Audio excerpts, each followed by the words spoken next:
दादरमध्ये आदिवासी आमच्या महिला आहेत भारती कांबडी, त्यांचं नाव मी जाहीर करत आहे। आता फक्त राहिलं जळगाव।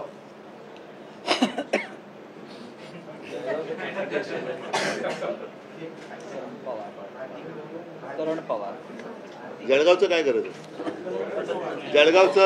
जळगावला करण पवार आपल्या समोर बसलेले आहेत आणि उन्मेष दादा आणि सगळ्या माझ्या सहकार्यांनी ललिताताई पण सोबत आलेल्या आहेत, त्या वैशालीताई आहेत, सगळ्यांनी मिळून त्यांचं स्वागत केलेलं आहे। आणि मला खात्री आहे की जळगावमधून यावेळेला अस्सल शिवछत्रपतीचा भगवा झेंडा लोकसभेवरती गेल्याशिवाय राहणार नाही। आता एक जागा जी राहिलेली आहे त्याच्याबद्दल आता बघू, आमच्या मित्रपक्षांकडे मुंबई उत्तर आमच्या मित्रपक्षाला आम्ही विचारतोय ते लढणार आहेत का, ते जर लढत असतील तर त्यांना लढू द्या, नाहीतर आम्ही ती जागा आमचा उमेदवार जाहीर करू। नाही, आम्ही आमच्याकडे उमेदवार आहे, पण आम्ही यापूर्वीच मुंबईतल्या 6 पैकी 4 जागा ज्या वाटाघाटी ठरल्या त्या जाहीर केलेल्या आहेत। 2 जागा मित्रपक्षाला आम्ही सांगतो की तुम्ही लढा, त्यांनी त्या जागा लढाव्यात अशी आमची इच्छा आहे। कारण यावेळेला संपूर्ण हुकुमशाहीच्या विरोधात लाट आहे आणि ही लाट कोणत्याही जागा जिंकून देण्या एवढी सक्षम आहे। त्याच्यामुळे आम्ही आज सुद्धा आमच्या मित्रपक्षांना सांगतो की एक मला आता दिशा नाही माहीत, पण बोरिवलीची एक सीट आणि बांद्राची एक सीट, या 2 जागा आम्ही मित्रपक्षांना सांगतो की तुम्ही लढवत असाल तर जरूर लढा। आमचे सगळे कार्यकर्ते इकडे शिवसेनेचा उमेदवार असल्याप्रमाणेच पूर्ण मेहनतीने ही सीट जिंकून नेण्यासाठी प्रयत्न करतात। उद्धवजी, राजू शेट्टींबरोबर तुमच्या 2 बैठका झाल्या, काय असं झालं की ही बोलणी फिसकटली आणि तुम्ही? नाही, बोलणी फिसकटण्याचा प्रश्न नाहीये, पण शेवटी जर का हुकुमशाही गाड्याची असेल तर तिकडे विरोधी पक्ष म्हणून जे आज आम्हाला म्हटलं जातं, ह्या पक्षांची ताकद ही वाढली पाहिजे। आणि म्हणून आम्ही असं ठरवलं की यापूर्वीच्या 19 सालच्या निवडणुकीत कोल्हापूर जिल्ह्यातल्या 2 जागा कोल्हापूरकरांनी शिवसेनेला विजयी केलं होतं। त्यातली कोल्हापूरची जी जागा आहे ती आम्ही शाहू महाराजांचा मान ठेवून ते जे काही निर्णय घेतील त्याप्रमाणे आम्ही ती त्यांना काँग्रेसला दिली। साहजिकच आहे, दुसरी जागा पण जर का आम्ही सोडली तर तिथला जो एक शिवसेनाप्रेमी हिंदुत्ववादी मतदार आहे तो नाराज होण्याची शक्यता आहे। म्हणून आम्ही हातकणंगले आणि सांगली लढवण्याचा निर्णय घेतलेला आहे। तुमच्याकडून एक राजू शेट्टी यांना एक आठ घातली होती की महाविकास आघाडीमध्ये या आणि तुम्ही त्यानंतर, परंतु महाविकास आघाडीमध्ये राजू शेट्टींनी मशाल चिन्हावर निवडणूक लढवावी सांगा ना।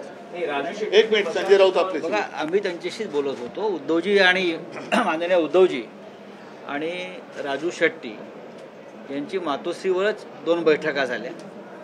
राजू शेट्टी यांच्या कामाविषयी किंवा त्यांच्या पक्षाविषयी आमची स्पष्ट भूमिका होती की ते शेतकऱ्यांचं काम करतायत, आंदोलन करतायत, पण हातकणंगले हा शिवसेनेचा मतदारसंघ आहे। राजू शेट्टी यांचा पराभव मागच्या निवडणुकीत 19 साली शिवसेनेच्या उमेदवारांना केला। राजू शेट्टी यांची भूमिका अशी होती की आम्ही त्यांना पाठिंबा द्यावा, पण तिकडलं राजकीय गणित सध्याचं पाहता आमच्या सर्व पदाधिकाऱ्यांनी, माजी आमदारांनी अशी विनंती केली राजू शेट्टीने आणि आम्हाला की शिवसेनेच्या मतदारसंघामध्ये शिवसेनेचाच उमेदवार असावा मशालीवर, आणि तो मशालीवर जर लढत असेल तर उद्याच्या राजकारणात आम्हाला त्याचा फायदा होईल। आम्ही राजू शेट्टींना विनंती केली आपला पक्ष रितसर महाविकास आघाडीत सामील होऊ द्या। आम्ही त्यांना दुसरी विनंती केली की तुम्ही मशाल हे चिन्ह घ्या, आम्ही तुम्हाला 3ही पक्ष पाठिंबा देतो। त्यांनी विचार करायला वेळ घेतला आणि त्यांच्याकडून निरोप आला की मला मशाल चिन्ह घेता येणार नाही। त्याच्यामुळे शिवसेनेचे आमचे माजी आमदार शाहूवाडीचे सत्यजित आबा पाटील बरं का, त्यांची उमेदवारी उद्धव साहेबांनी जाहीर केली। आम्ही शेवटपर्यंत राजू शेट्टी यांना विनंती करत होतो महाविकास आघाडीत या आणि तुम्ही मशाल चिन्हावर निवडणूक लढा।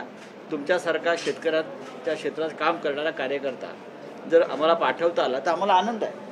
प्रकाश आंबेडकर यांच्यासोबत पहिली युती ही तुम्ही केली होती, परंतु आत्ताची परिस्थिती पाहिली गेली तर प्रकाश आंबेडकर आपल्यासोबत नाही आहेत, महाविकास आघाडीसोबत नाही आहेत, परंतु ते काँग्रेसच्या काही 7 ते 10 जागांवर पाठिंबा देत आहेत, परंतु ठाकरे गटाच्या उमेदवारांच्या पाठीशी मात्र ठाकरेंच्या विरोधात उमेदवार दिले आहेत।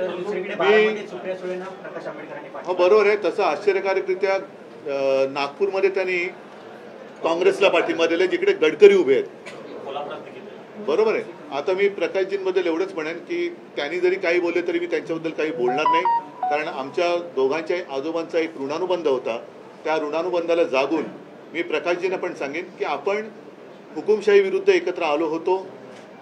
ठीक आहे, आज जरी तुमचं आमचं जमलं नसेल तरीसुद्धा ते भविष्यात जमणारच नाही अशी भूमिका घेऊ नका. काही वेळेला काही गोष्टी अशा किंवा काही वेळ अशी असते की नाही जुळत, पण म्हणूनच तुम्ही पाहिलं असाल की अगदी संजय राऊतांवरती त्यांनी काही आरोप केले ज्याच्यामध्ये तथ्य नाही, तरी देखील आमच्याकडनं कोणी त्यांच्यावरती काही बोललेलं नाही आणि कोणी बोलणार नाही. ते म्हणतात की आघाडी